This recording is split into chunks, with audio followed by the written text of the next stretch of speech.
नमस्कार। कभी न कभी हम सब जिंदगी में एक मोड़ पर आकर ये जरूर सोचते हैं कि मैं यहाँ क्यों हूँ, मतलब मेरा मकसद क्या है।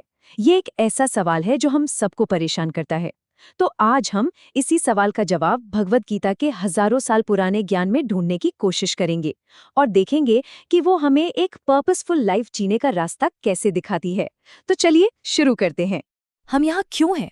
सुनने में कितना सिंपल सा सवाल लगता है ना, पर इसकी गहराई बहुत ज्यादा है। यही वो सवाल है जो अक्सर हमें अकेलेपन में या जब जिंदगी में कोई बड़ा फैसला लेना होता है तब घेर लेता है। ये सवाल हमारे होने के, हमारे वजूद के बिल्कुल सेंटर में है। और देखिए, ये कोई पुराना फिलोसॉफिकल सवाल नहीं रह गया है। आज की इस तेज रफ्तार दुनिया में, जहां सोशल मीडिया पर हम लगातार अपनी जिंदगी दूसरों से कंपेयर करते हैं, जहां करियर के इतने सारे ऑप्शंस हमें कंफ्यूज कर देते हैं, वहां अपने होने का असली मतलब ढूंढना शायद पहले से कहीं ज्यादा जरूरी हो गया है। तो फिर ये खोज शुरू कहाँ से करें? इसका जवाब कहाँ मिलेगा? भगवद गीता हमें एक बहुत ही पावरफुल फ्रेमवर्क देती है। वो हमें एक ऐसे कोर कंसेप्ट से मिलाती है जो इस सफर में हमारा गाइड बन सकता है। इसे ऐसे समझिए जैसे हमारे अंदर एक कंपास हो, एक दिशा सूचक यंत्र। जैसे एक असली कंपास हमें जंगल में या समंदर में रास्ता दिखाता है, वैसे ही गीता के सिद्धांत हमें हमारी अंदर की दुनिया में हमारे असल मकसद की तरफ सही दिशा दिखा सकते हैं।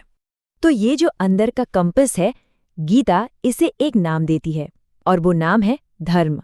यही वो पहला और सबसे जरूरी कदम है जो हमें हमारे सच्चे रास्ते को खोजने में मदद करेगा। अच्छा, अब इस धर्म शब्द को समझना बहुत जरूरी है। देखिए, इसका मतलब सिर्फ पूजा पाठ करना या कोई नियम मानना नहीं है।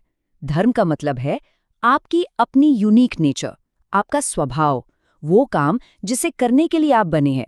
ये आपकी पर्सनल कॉलिंग है, आपकी आत्मा की आवाज है।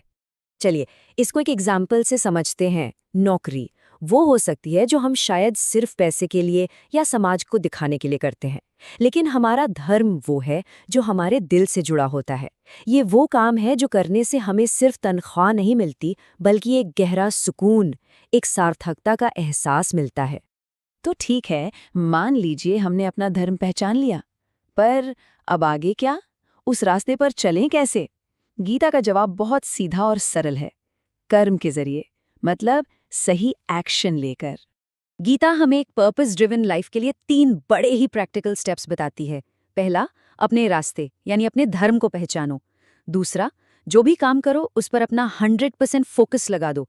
और तीसरा, जो शायद सबसे मुश्किल है, वो ये कि फल की यानी रिजल्ट की चिंता छोड़ दो। असली मजा काम को अच्छे से अच्छा करने में है, ना कि ये सोचने में कि इससे मिलेगा क्या। कर्मयोग का सार यही तो है। अच्छा, तो जब हम इस रास्ते पर चलते हैं, इस तरह से काम करते हैं, तो होता क्या है? हमारी जिंदगी उस जिंदगी से बिल्कुल अलग हो जाती है जिसका एक ही मकसद होता है, बस पैसा कमाना और चीजें इकट्ठा करना। देखिए, गीता ये नहीं कहती कि पैसा कमाना या सक्सेसफुल होना गलत है, बिल्कुल नहीं। पर वो हमें याद दिलाती है कि इन चीजों की एक लिमिट है। पैसा, शोहरत, ये सब टेम्पररी हो सकते हैं और अक्सर अपने साथ इन्हें खोने का डर भी लाते हैं। ये चीजें हमें वो गहरा और परमानेंट वाला सुकून नहीं दे सकती जिसे हम सब असल में खोज रहे हैं। ये लाइन सारी बात को एक जगह ले आती है। मतलब असली खुशी चीजें जमा करने में नहीं है। असली खुशी तब मिलती है जब हमारा काम, हमारी सोच और हमारी आत्मा सब एक लाइन में हो, एक हार्मनी में हो।